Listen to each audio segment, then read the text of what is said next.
this is Claire Ackers, and today I'd like to talk to you about balancing parenthood and a career.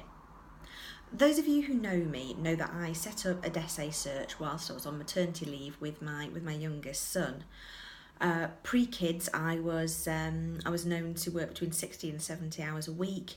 I was always the first one in the office and the last one to leave, and I was always available for evening networking events and social events and all that kind of stuff. But I realised that my kids would actually like to see me in daylight hours, so I set up my own business.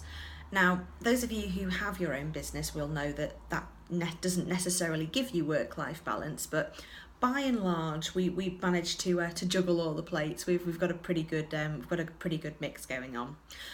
It led me to think though about how you're balancing parenthood and a career, and I'd like to share with you 7 real life examples of my experiences, and the following are all completely true. So, number 1. Externally, you're working really hard and saying all the right things in the office, but internally it's an incessant babble of PTA meetings and school admin and remembering to buy Calpol on your way home. Number 2, pre-kids, you roll out of bed, you stop at Costa on the way into work, and then you arrive at your desk.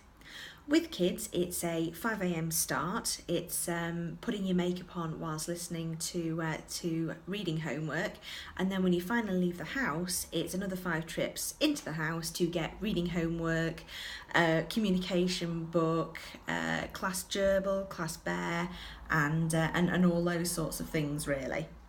And then when you get to work, it's heading into the loo to check your shoulder for puke and or snot before heading into your first meeting of the day. Number 3, you get really, really efficient. There's just no time for gossiping in the kitchen or wasting time on fruitless tasks. You have to leave by 5 a.m. on the dot, or you'll be charged £30 by nursery for late fees. Number 4 is you lose all fear of difficult clients. There is no awkward conversation with the stakeholder that you can have that is as tricky as negotiating with a toddler. However, I have found that biscuits work in both situations. Next one is life becomes a series of trades and negotiations with your partner, as in you do bath and bed whilst I close this multi-million-pound deal, and then I will cook dinner. And then the next one is you trade a few grey hairs for getting a bit of credibility.